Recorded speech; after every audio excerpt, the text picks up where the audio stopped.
so common.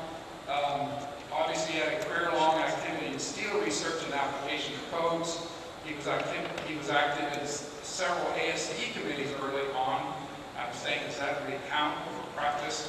EERI and Curie, I'll give him half credit for that in practice. But the Structural Engineers Association in Northern California, I have to give him full credit, and very active in the Applied Technology Council. So I've only chosen one of these to track because it would take too much time for everybody to track all of them. And this is mostly as told in the monthly SEON newsletter. The Structural Engineers in Northern California puts out a newsletter every month, which does what newsletters do. It talks about luminaries and what seminar there is and who's going to speak at the meeting and so on. So we go through that.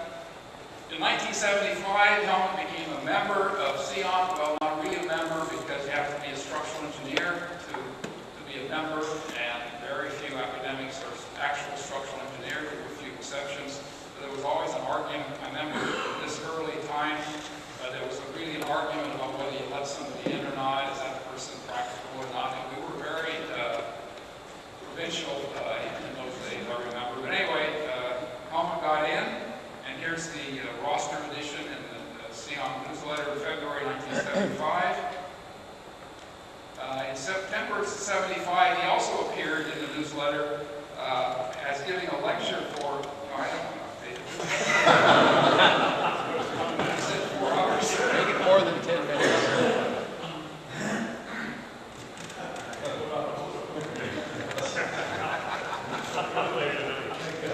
So Helmut was to give a lecture, was giving a lecture on seismic design of steel buildings. And Helmut, this is in 75, and this lists you as professor at San Jose State University. Now, were you double dipping at the time? You came to Stanford in 73.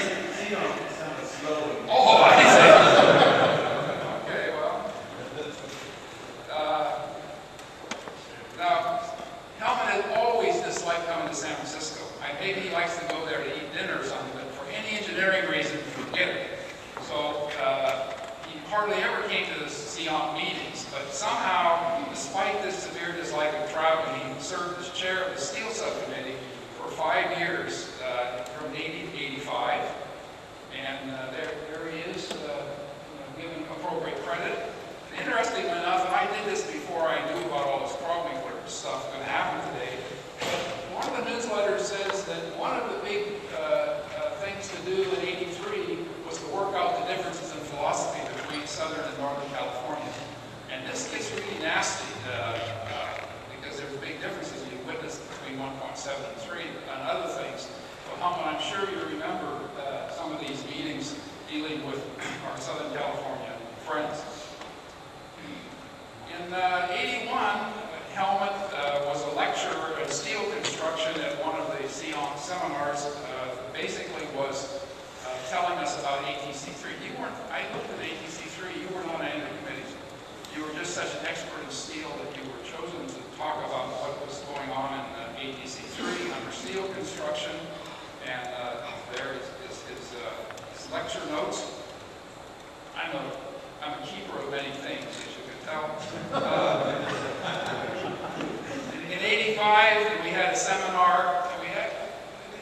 One of the reasons I could not track anything between SEON and Helmut was not because of Helmut, it was because SEON. The seminars just go all over the map. You know, one spring it will be wood, the next one will be office practice, and then it will be base isolation, and then it just is complete shotgun, so I couldn't really make any sense out of it. But one thing that's consistent is there was always new trends in seismic codes, new thinking in seismic codes, so on and so forth. So in 85, there was a seminar on new seismic codes, and of course, Helmut was the steel guy. You notice Ron Mays and some other luminaries. Mark Saunders there was the co-speaker on steel construction in ATC3. In 1992, despite this severe dislike of traveling to San Francisco, he actually ran for the SEON Board of Directors. And my understanding was that someone mentioned to him, well, you don't like to come to San Francisco. And he said, well, if I'm elected, he actually made a speech. If if I'm elected, I'll come to every meeting. And he actually almost did, I think. I don't have exact attendance records. But, so here is a slate. Protect the innocent. And here is the winning candidates in 1991. And in 92, we continued to give lectures in our Sion seminars on ground motions and foundation designs. He was giving us some severe concerns about our total reliance on elastic response spectrum, which I wish we listened to. And his co-speakers here were Neil and Idris, some interesting folks here, Neville Donovan, and so on, at that particular seminar. In 1994, of course, we had the Northridge earthquake.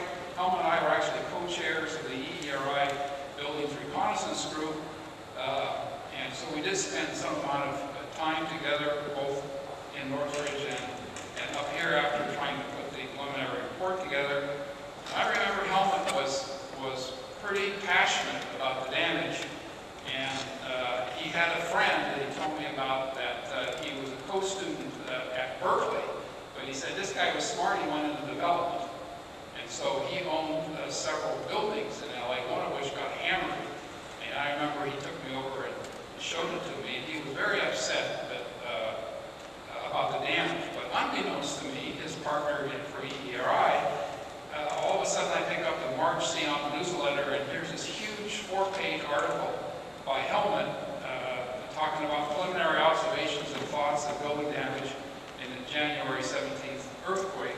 It was sort of an op-ed thing, which is somewhat unusual, but it was very passionate. In his normal genteel and fatherly manner, he challenged the earthquake engineering community to do better than we had done. He dismissed an excuse of unexpected high ground motions, as some people were saying. Look at the spectra is over the code, what would you expect? He stated that ground motions could be successfully designed for, certainly against collapse. He questioned design and checking of wood frame apartments, precast concrete shopping centers. Interestingly, this was only a month or so, 2 months after the earthquake. The steel frame had not been fully exposed. So this article did not really say much about steel frames.